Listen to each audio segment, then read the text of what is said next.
예쁜 꽃들 제잘 아침 율로 초록잔디 움찔움찔 개척! 오늘은 캠포리 마지막 날이네요. 우리 친구들 이번 캠포리는 어떤 시간이었나요? 저는 우리 친구들과 요한복음에 나오는 3가지 표적을 살펴볼 수 있어서 참 감사했습니다. 오늘은 그 표적 이야기를 마무리하는 시간입니다. 오늘은 요한복음의 4번째 표적, 오병이어 이야기입니다. 예수님이 무엇을 우리에게 가르쳐 보여주고 싶으신지 함께 찾아보도록 할게요. 오늘 이 이야기는 갈릴리 바다 동쪽 광야 지역을 무대로 시작합니다.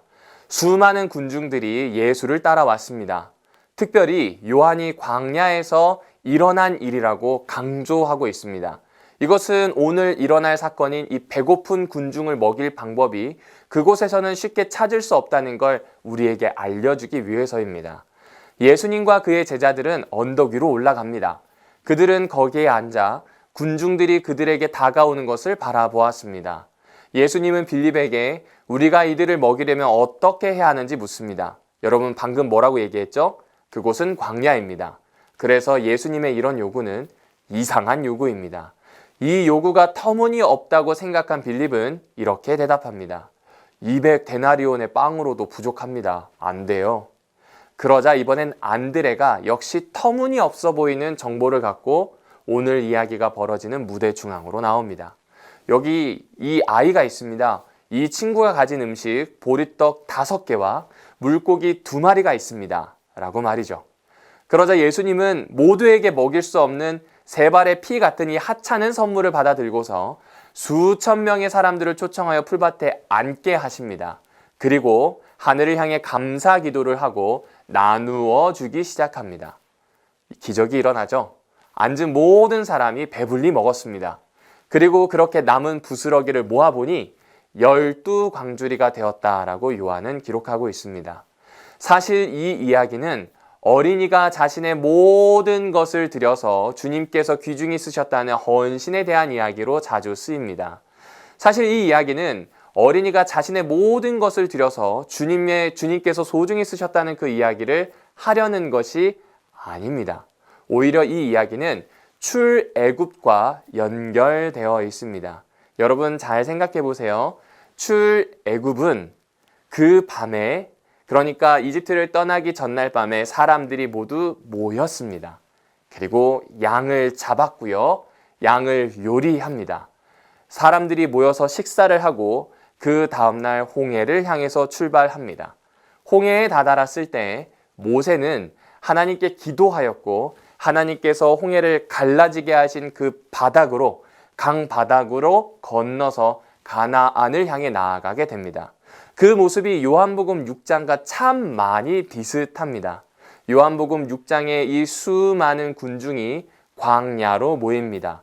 마치 유대인들의 그 저녁에 함께 음식을 먹듯 모두가 함께 식사합니다. 특별히 요한복음 6장 4절에는 마침 유대인의 명절인 유월절이 가까웠음을 이야기해주고 있습니다. 이들이 먹는 방식 역시 유월절 방식과 똑같았음을 우리에게 암시해 주는 것이지요.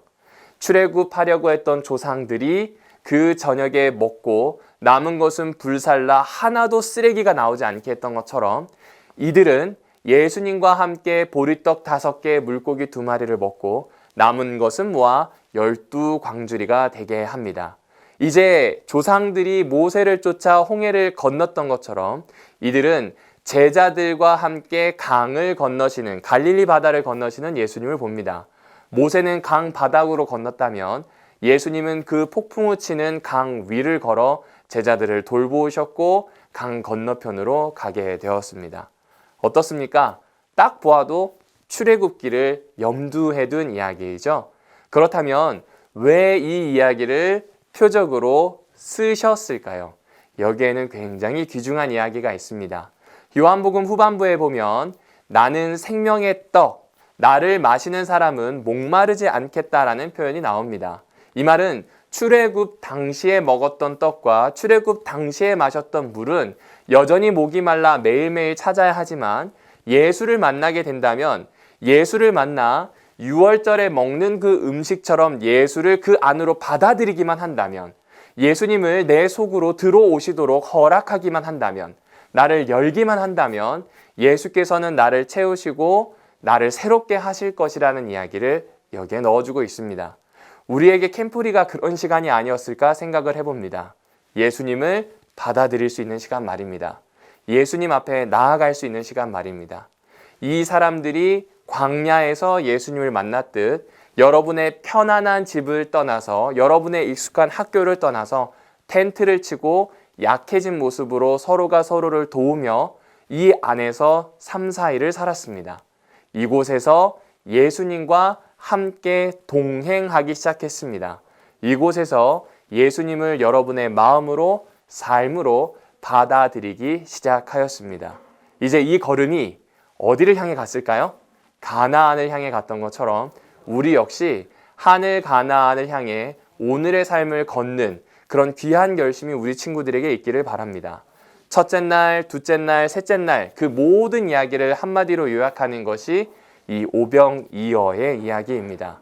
여러분이 가지고 있는 마음의 장벽을 내려놓고 여러분이 가지고 있는 장애를 정말 밀어내고 예수께서 보여주시는 그 길을 따라 예수님의 손을 붙잡고 함께 동행하는 생명의 삶을 나아가라고 말입니다.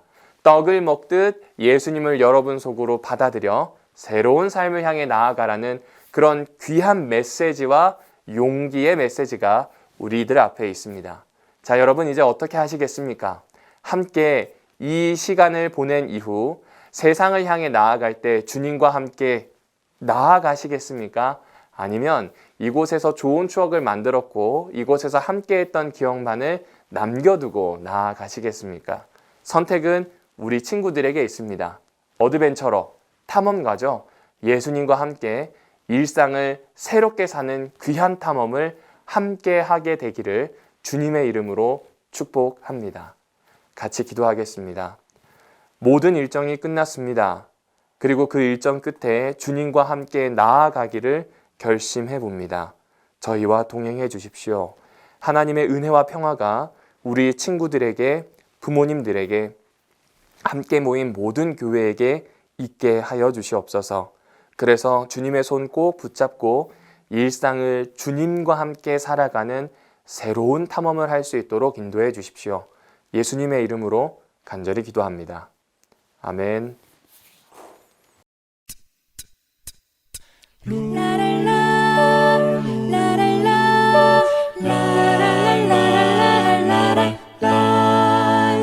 예쁜 꽃들 제잘 아침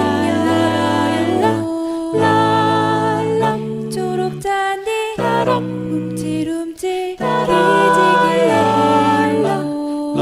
창문 열면 아침 동그랗게 빛나